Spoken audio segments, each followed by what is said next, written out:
What's the news, Yara? I have a new drink. And this is the one thing that, when we're in the comment, that I know Sharon's going to watch this. I know. If I don't get a message from Sharon. Victory. So... That's Mark's mug, guys. When he comes round to my house, that's the mug he has, and I stupidly gave him the wrong mug. I'm never going to hear the end of it. No, maybe later. So how did you get into witchcraft? I know you've got a video on your channel. That's such a long story, that one, though. Do you want right from the beginning of when I actually got told I was magical, or do you want, like, really getting into witchcraft itself? I don't know. Not condensing it, but shortish. I think I was about 5 or 6 years old when my parents noticed that I was having imaginary friends beyond my age set, and I was adamant I was talking to fairies at the end of the garden. My parents thought I was nuts, and eventually my dad had this friend who actually ran the local shop a few streets over from where I lived and grew up, and he was a shaman, and he had a massive bloodline of it, and he'd trained in it for a long time. And when he met me, he said, no, she's not crazy, she's not talking to something that isn't there, she is actually connecting to beings of other realms, and she's displaying great spiritual talent. So he then took me under his wing, and I learned shamanism, and years down the line I eventually stumbled into witchcraft, which is where I felt the most at home. I still practice shamanism, but I do that more for healing more than anything else, and sending long distance holistic medicine to people. But my own witchcraft was where I truly felt myself for the first time ever. I've been studying that since I was quite little. I think I got into that when I was 7-8 years old, so not long after the shamanism. Did both of them at the same time, and then went solo when I was about 16. Yeah. That's probably that's when I think.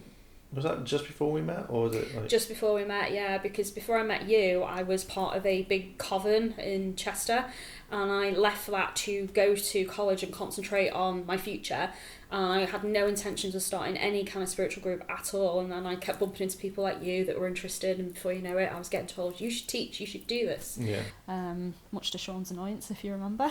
Yeah, he was one of the people I didn't want to bring up because obviously stuff, but one thing that really annoyed me was, I think we were sitting in the cathedral one day, and he turned around and said, I can produce fire from my hand. And everyone was like, oh, and I was like, can you though? Can you really? And he was like, yeah, I can do it right now. And he started doing this gesture, and he was like, but I don't have to show you. And I was just like, yeah, I think he's another one of the crazy people that I've mentioned before that I've come into contact with. People that believe they can do certain things that are just not real. It's more fantasy magic. I think a lot of people get into the craft for the wrong reasons as well, because they mix fantasy with actual reality, and they don't know where the line is. So they say stupid things like that, like I can create fire in my hands, and I can mind control people, and stupid things like that. And magic doesn't work like that. Magic is all about the control and manipulation of energy, and learning how to direct it safely and actually tune it to what you want to manifest your desired outcome. So a lot of it is hard work, concentration, discipline, and it's not something you just do. There's a lot of training involved as well in order to accomplish those goals. And when you meet somebody that makes those claims, but then they also don't want to show you because they're almost like, well, I'm not a trained mule, I'm not going to just dance on command. But to me, if you're going to make those kinds of claims, then you need to be able to back it up with something. You can't just sit there and say I can do that and then not do it. That's rather annoying, and also makes people not believe you, so it ruins your reputation and so on and so forth. I know. And I think Sean, after a while, he just disappeared. Yeah, he kind of went on a very solo path, and to be honest, I think somewhere down the line he actually gave up the craft completely. I don't think he was getting what he wanted out of it, and a lot of that I think was because he'd mixed the fantasy with the reality of the craft. Again, it's it's about discipline, and people just don't have that, I think. Because it's hard work. Yes, I know. I know, multiple times. It's all been kind of interesting. I mean, what has been kept you going into it though? Because knowledge. Yeah. Ultimately the reason I wanted to become anything kind of spiritual was knowledge. I wanted to understand the universe and the things around me on, you know, a greater level. And there's only so much science can explain. There's things, you know, science are only just now explaining things that witches have known for, you know, hundreds of thousands of years. And, you know, and we've been saying, you know, about auras for such a long time. And then, you know, I think it was roughly, you know, 15 or more years ago, they started developing technology where you could actually photograph auric fields and actually see auras. But before that, people were claiming it's not true, and, you know, witches were talking nonsense and it wasn't real. And you always have a aha moment, I was right, you know, and these things, you know, become true. And I think for me it was about the knowledge, it was about understanding and wanting to develop. So what keeps me going is that there's always something new out there. You're always a student, you're never completely a master at anything in the craft, and things are changing all the time, and so many new different things are being discovered that it could just keep you going. It's a lifetime. It's really fascinating. I know, I mean, I've got to admit, like, over the time that I've been doing it, like, because I've been doing it for so long, it feels natural. And I think if I stopped, you know, even little things I do every single day, I think I'd just be like, oh, I wouldn't want that to go. I'd want to sit there, learn more. I mean, I think from the stuff that I've done when it became certain energies, I started looking into more, like, other versions and what could be done. And then obviously going into astral projection, dream walking, loads of just things like that. So it becomes, I'd say, like, maybe an addiction to learn and keep learning. And it's just like, oh, I didn't know this. And it's a good addiction. Read your books. Read your books, kids! Yeah, read the books, definitely. The more books you can get your hands on, the more knowledge that you can obtain, the better when it comes to anything spiritual, any kind of path. It doesn't matter if it's witchcraft, paganism, Wicca.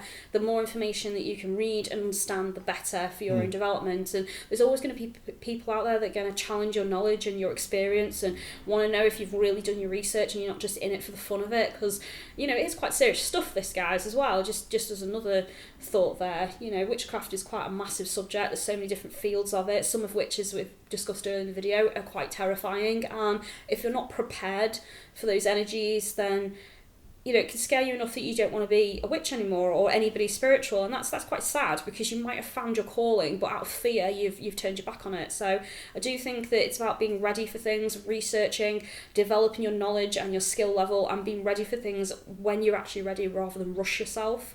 So step by step, baby steps. Learn to, you know, crawl before you can run and leap. Yeah, I agree with that. Like, I think that if I just started and you'd thrown me into the stuff that we've done straight away, I think I would have just gone, oh, I'm done with this. But it took a while to get up to that one. I know I always to trust you, because you know your stuff. It's not just like people throwing in, going like, oh, I've just done this. I know you know your stuff. I've seen your books. My many books. I have a huge library, guys, and I'm always buying books. I'm always self-studying and reading, and, you know, my day isn't just, you know, spells and clients and filming. You know, a lot of my day is studying, self-development, and also going over old skills that I already know and refreshing my mind on everything I've done and making sure that I'm still sharp and still able to do these things. So having a routine is important. That's definitely something I'd say for those of you out there that want some advice. Making sure that every day you have certain magical things that you include. So for myself, that would be things like, I always pull an oracle card when I wake up in the morning, and I contemplate its meaning, and I try and look for what it's trying to tell me throughout the day, that, you know, when I'm going through the day itself. I do mini meditations, and, you know, by mini, guys, I don't mean that you have to do, you know, an hour, half an hour. I mean, you know, 10 minutes or less is fine. Just, you know, tuning yourself to your environment, preparing yourself. And while you do that, you can do manifestations as well. So you can say that, you know, I want to manifest a certain skill today, or I want to accomplish a certain goal. You can burn sigils during the day, which release certain energies as well. So if you're going for an interview, for example, you can say, I want to be confident. So create a sigil for confident, burn that and release that energy. Just little tiny things like that are really helpful. I wear crystals throughout the day. I'm actually covered in them now, actually. And all my crystals are carefully selected for the day ahead and what I'm going to do and what energies I want to incorporate or deflect away from me. You know, all these little things help manifest what you want and include magic in your life in a small way. And these routines are helpful for you remembering the craft, remembering your spiritual path, and actually working towards your goals as well. So I do recommend a routine. What's your routine? Do you have one? I kind of don't, actually. For spiritual wise. You did say there's little things that you do every day, though. I'm guessing a lot of them are energy work. Power up. So you work at supercharging yourself with your solar plexus and then powering down. Do you do things like manipulating your aura, like expanding and contracting it and reshaping it, things like that? Sort of. I think that I try to expand out. I try and keep it going for a lot longer than it is. So if I get up at, like, say, whatever time, I may start the day of flexing it and then keeping it out as much as I can, and then for the amount of energy that I go through, keep it going, and then saying, okay, well, I hit this barrier today, but then tomorrow I'm going to try and push past it. Yeah. So you set yourself goals and targets then spiritually, so that's good. Yeah. I also kind of try and keep it all in. So I find that sometimes when you exert energy outwards and stuff like that, it kind of can drain a lot. So then I try to start thinking, well, why not try and keep my energy inside so it doesn't exert out? And I found that there's such a massive, like, it boosts you so far to the point where it's like, it's a rush. And then it gets a bit like, oh, that's kind of nice. But then you start doing things a little bit faster, or you start seeing things or experiencing things in a different way. But it's also kind of, if I'm frustrated, it's a good way of just like releasing energy out into the world. I think I also kind of give back to the earth. So expending energy, that's cool, but it just goes into something. So I'd rather put it into something like a crystal, or I'd rather put it into the earth and say, that's for you. You know, I've got too much of it. I'm kind of giving back. It's funny you mentioned that, actually. I've just got into that sort of magic recently. I read a fantastic book on sigil witchery, and it was it's a recent book. I got it last year for my birthday, and I kind of read it last year, but I read it quite quickly, and I kind of reread it again over Christmas because I wanted to remember what was in it and kind of re-inspire myself. And there was a whole chapter in there about using your magic for the outside world rather than self-gain and self-development. And it was really interesting because some of the interesting techniques she had was about creating sigils using bird seed and charging it with certain energy and letting the birds take that and travel it all over the world. So you're spreading that energy and that intent out to the world around you. And I tried it actually, and what I did was I put energy for peace and balance and self-love in it, because there's a lot of people out there these days, well, I've noticed anyway, I think, people that suffer with anxieties and social disorders, and they're really, there's a lot of people out there are quite poorly. So I thought, if I try and do something like that, I can't measure the results because obviously it's been flown away from me, but I thought even if it helped one person in the world, that makes me feel good.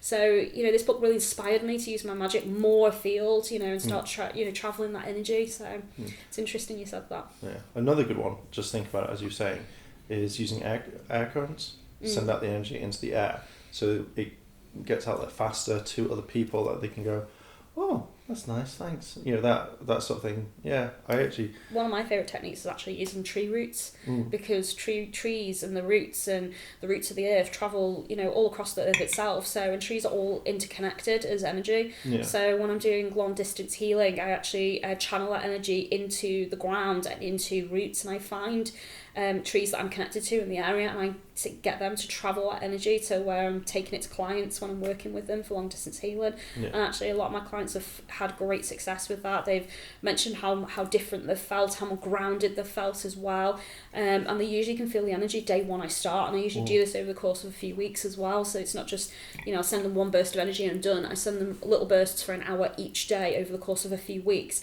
in order for their bodies to assimilate that energy and heal and sort of accelerate their natural healing process as well. Yeah. And I found the roots of the earth really work well with that. So it's interesting you use air, but I use earth. Yeah. Two different elements. Yeah, I think using different elements, like I'm a double fire, so sometimes it can burn quite quickly through it or more passionately. So using like different elements like wind, and I don't normally use earth apart from if I'm just going and dropping energy into the earth. Like going, that's for you and stuff like that. It's funny, I don't use air all that often.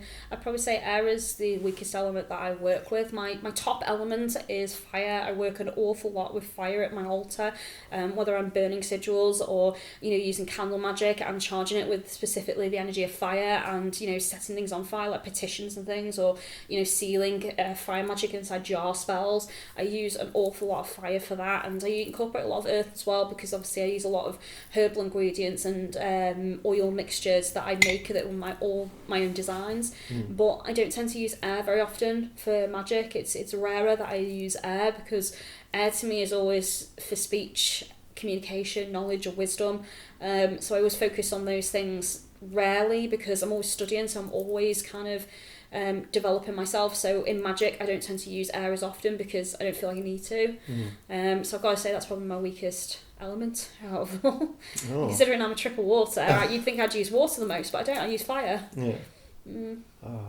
It's weird, like everyone says, like, you know, you're this sort of element, but like adding, like doubles and triples, I didn't realise that could be a thing.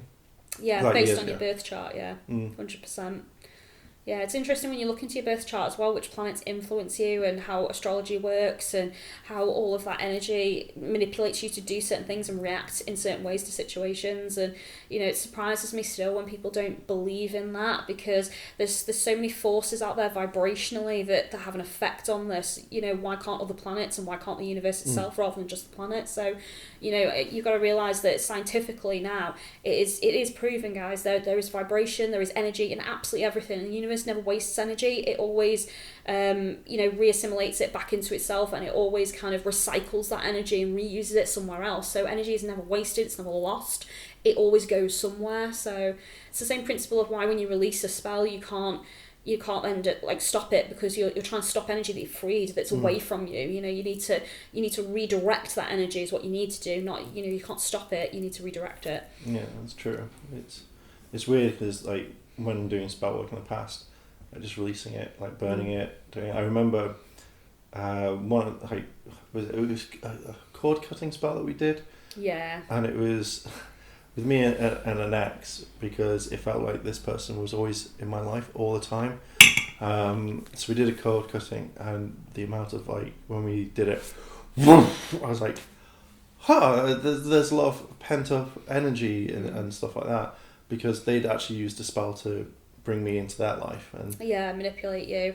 Yeah, that's another thing, guys. Don't use spells to force people against their will to do anything they don't want to do. Always use spell work to encourage, entice, attract, you know, because then when they're in your circle, you're choosing then to develop it how you see fit. Once they're there, you can, whether it's love, you know, you can earn that person, you know, you can seduce that person, but you should never force them to date you, because it's not real. Yeah, exactly. You know, and that's what you were picking up on, wasn't it? When you knew something was wrong and you knew there was some negative energy there and you just couldn't quite put your finger on it. And then when we did the cording and, you know, decording you, the energy release from that, it destroyed the spell work that other person had done. And straight away, I bet you felt much clearer. I did. It was weird because timelines now. I when I said this to a few people, I thought people would laugh, but it felt when, because I graduated from university, and there were, like, my mum was there, because obviously mums love graduations, but there felt like there was meant to be someone next to her, like, sitting there as a partner to me, and it was only two people which I generally thought it could be. One was a celebrity, but it felt like my path had changed. So because this person had put a spell and attracted me to them, it may I could have not gone to a certain place and met that sort of person, and things could have developed, and the timeline, like, completely changed. God damn it, Barry. But it got to the point when that person, when we cut the cords, and then we saw the spell work, it was different. It was something that I'd never really seen, and because the spell had been unraveled, everything started going, like, changing and stuff like that from them, which was good. Yeah. So. Yeah, it's amazing the difference when you're freed from a spell as well. And, you know, that's another reason why I talked about routines earlier, guys, because on a daily basis, part of your meditation could be just checking your auric field and seeing if there's anything that should not be there, and sensing for illnesses, other people's spells, or even energy that's become trapped in your field of energy, and you can remove that. But it's also a way to know that someone's done something to you that you don't want them to do, or it's another way to check for psychic vampirism as well, which is how you can feel so tired and get drained. So, you know, it's quite important to have some kind of daily routine. And, you know, I bet you even without realising it, you kind of do that in the mornings. You kind of go through your energy and you kind of feel whether there's anything there, and probably more out of paranoia because you've actually been the receiving end of a negative spell. Yeah, I mean, there's been things like, as you mentioned that, like, with certain energies, like it does attract certain things. So I think there was quite recently the two very scary things that I had. One was someone feeding off my energy, but then they made me enjoy it type thing. And it was, I don't know if it was through a dream or if it was me just waking up, but there was something feeding off the energy, and it's not been around because, you know, blasting and all. But I think the other one was something would paralyze me too much. I couldn't even like say anything. So when they tried to say something to me, I couldn't say anything back. So I couldn't say certain words I know that would dispel everything, get rid of them. It was more like... So they bound your tongue, your voice. And something like that, like even if I wanted to call for help, even if it was, you know, scary, if I wanted to shout, if I didn't know about like energy, if I didn't know about witchcraft or anything, if I wanted to say help, I couldn't, because it just bound everything, and that was quite scary. That took, I think, like I don't know what I did to get out of that one. I was gonna say, you didn't ask for my help on that one. No, it was something like when I had just woken up in the morning, so it was something very kind of in there, which was just easy enough to kind of deal with. And then now, if something does come down, I've set energy things, so if something does it just gets hit straight away. So always shield yourself, shield your bed, and just make sure that nothing comes in to kind of drain you. Yeah, cleansing is important as well. That's definitely something I always go through with a lot of my, you know, first-time students, is teaching them how to cleanse and protect themselves and work with their energy enough that they understand when something is going wrong or something's there that should not be there, and then how to recognise what that is and deal with it. That's definitely the very first steps of anybody on a spiritual path, is learning your own energy and about yourself and recognising outside forces. And then you can't actually manipulate outside energies unless you can learn how to manipulate your own energies first. That's quite important. So yeah, all of these routines, cleansing and protecting yourself and learning to shield and control your own energy and your own emotions, are very important, guys. Definitely 100%. I can't stress that enough to you all. Lesson number 1: protection, cleansing, deflection. Yeah, like when in doubt, like if you know that from an energy point of view, or, you know, from a spell point of view, have something that's on show that could be like you write a rune on mirrors or walls, or, you know, sigils, whatever you want to do, that in case something like this happens, that it does activate, that can either get rid of the spell or could give you that boost that you need just to, you know, get a word out that could like dispel everything that's going on in the room. Because guarantee, when you wake up and you see that spirit doing stuff, it's not the best thing at all. No, it's really not, and it can be quite terrifying. You know, we've mentioned earlier in the video already that you know, there are certain areas of the craft which are quite dark and, you know, quite dangerous and do terrify people, and spirits and, you know, psychic vampirism is another area which is quite a taboo field to talk about. You know, there's a lot of people out there that don't even realise they're doing it. They'll come to a person because they know that person makes them feel better, for an example, but when they enter the room, what they're doing is draining that person's life force, their essence and their energy, and it makes them feel good because they go away feeling supercharged with all that positive, lovely energy. But that person who's stuck in that house kind of goes, God, I feel so drained. What's wrong with me? Just want to go to bed. I've had enough. And that's because that person sucked all of the life force out of that person and walked away feeling amazing, but left the other person feeling so drained and ill. And that's what psychic vampirism is. And that's somebody that doesn't know they're doing it, but there are people out there that do it deliberately and feed off people's energy, especially if you're somebody that's got a high spiritual vibration of that lovely positive energy. You're like a buffet for the psychic vampire. And if you don't know how to defend yourself and block that person from doing that, or create a shield that will, as Mark said, activate to stop someone from feeding on you, then you're just going to be a victim. Empaths have a problem with this as well. People that are really empathic, if they're out in big social circles or situations like parties or, you know, fairs and, you know, concerts, for example, they get bombarded with other people's emotions and issues and stress and chaos, and they end up becoming quite reclusive and sort of shrink in on themselves because they can't deal with all of that energy because it's too much. But learning to shield, guys, if you're an empath, that blocks all that energy, that allow you to live a normal life by going out there and enjoying yourself and doing all the things you want to do without actually being bombarded emotionally, because you can learn to block that energy from even coming anywhere near you. So all of these techniques and getting into these routines are extremely important. I especially learn this because I'm very, very empathic. So I've been in places with crowds, like around people where you do get hit by quite a lot of emotions, and I think I've learned how to block it out. But if I hadn't have learned this, I guarantee like I would have been a very different person. Especially like when I worked in retail, I've done a lot of things, and you just get bombarded, and it is physically, like psychologically draining at the same time. But once you learn how to shield, once you how to bring it all up, it's so much easier. And then you just go like, oh, I can sense that person's not a nice person, and then yeah, that's fine. And then you can like go about it. But it also helps you judge a lot of people. Not in like, oh, I'm judging you, but more like, is this person good for me to be around? Can I help this person?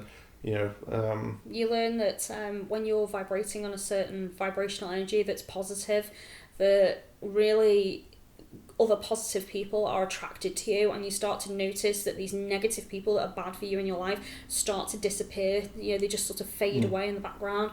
And the reason for that is because you're vibrating on such a high frequency that you attract the people of the same frequency. So this is how people lose friends and they can't explain why they lost that person, and they sense the loss. They might miss them or feel lonely without them because there's a gap. But what will happen is somebody new and better will fill that gap, that will come into your life, that is going to help develop and move you onto that next plateau in life. And that's very important for manifestation. So negatively speaking, there are people out there that are going to be bad for you, and I wouldn't say chase them, guys, because all you're going to do is bring those people back in. You're going to lower your vibrational frequency, and you're going to hinder your own progress down the line. And if you're somebody that wants to manifest things like abundance and prosperity and success, and be a really successful person, then you don't want to have those people holding you back, and that's what's going to happen. I've dealt with that sort of stuff in the past where I've moved people out of my life and things have just like either turned really, really good or they've all turned really good. I've never had like a down moment where... I was going to say, I was waiting for you to go, no, I'm down. No, there's not a downside to this. My projects like happened, and information came my way, and it's something a lot different that I would highly recommend. Like if there is people in general, then just kind of move by and just see what happens. Yeah, definitely. And always look to self-develop yourselves as well. Look for ways to generate new energy in your life and new passions and new desires. And always, when you've accomplished one goal, start focusing straight away on the next goal, because once you've reached that manifestation level that you want, the next vibrational energy needs to start coming in your life so that you don't attract a negative vibration and start lowering yourself. So this is how the law of attraction works, guys, and I will be doing a video on this. I keep saying it, but I will do a video on law of attraction, and I'll teach you how to do that, so don't worry. Yeah, I think that's good.